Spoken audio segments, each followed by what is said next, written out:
And then your next step is go here to this shut-off valve, and when it's turned crossways, and this is pretty much any valve, when they're turned crossways, they're off. When they're in line with the piping, that means the line's open.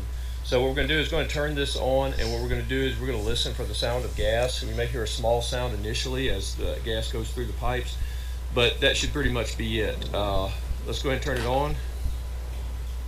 So I did hear an initial sound as some gas went through. It stopped. So what you're looking for, or listening for actually, is continuous sound of gas flow going through. If you do hear that, that means you have an open line somewhere inside. It could be a valve open. Could be one of the handles on the cooking equipment has been left on. So you'll actually want to check that before you turn your gas on. I've already done that, but you will want to make sure to check that those handles and make sure everything is off. And you really need to do that at the end of the day, and we'll go over that.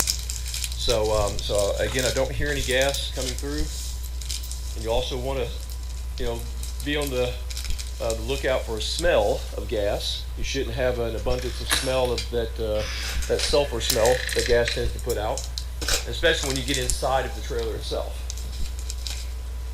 That's why it does help to have the windows in the back open. That way you have some pretty good ventilation. So we do have, again, I did walk through right beforehand to make sure these handles were off.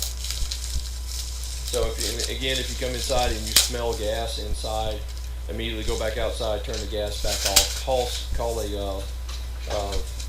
licensed contractor for gas, come out and look at that just to make sure you're being as safe as possible. So all right, so next up we're going to go ahead and light our equipment, get our pilot lights lit. So first thing you want to do before we start doing anything with heating up the appliances is we want to turn our fan on for the grease hood. It's right here. It's going to make a good bit of noise, but that's okay because it's pulling air out to keep this thing from overheating. So first step, and again, when you first do this, when you haven't had gas hooked up to it, it may take a minute for air to purge out of the lines. And you have to give it a minute, so I've already done that, so it shouldn't take but a second to light these pilots at this point. That one already lights.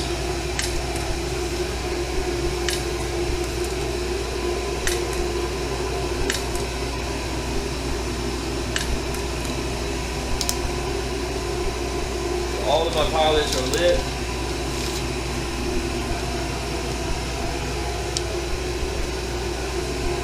We'll go ahead and turn all of our knobs.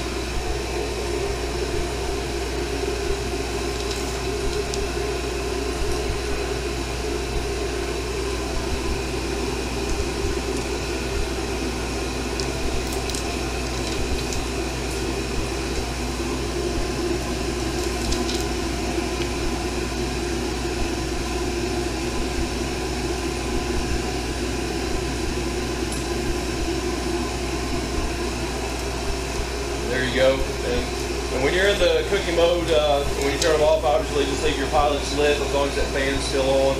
That way you don't have to relight them each and every time.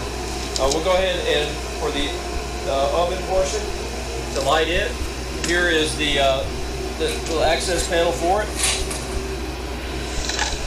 Let's see if we can get a good sight on this one. So the red button right here is what we're going to push in for the pilot itself. You have to spare me here. I'm trying to kind of prop this camera up if I can. Anyway, so, and this button over here on the left-hand side, we'll just try to get closer. This button is the igniter itself.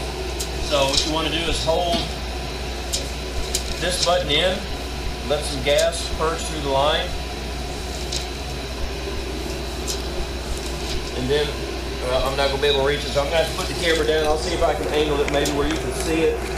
If not, then basically all I'm doing is holding this in, and I'm going to reach over, hit the igniter, and see if we can get a light on that pilot.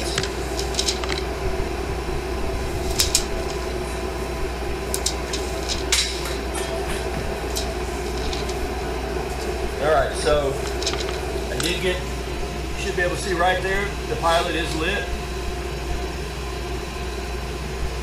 So what I'm going to do is give it just a second. I'm going to hold this button in and try to ensure that the pilot does stay lit. And going to let off and see if that works. And there we go. All right. And so from this point, all we have to do is turn our oven knob right here. We can get a good view of. There it goes. So you should be able to see the oven itself being on. So it's operating as it should. So that's always a good sign. Lift it up and drop it right back down. That's all there is to that.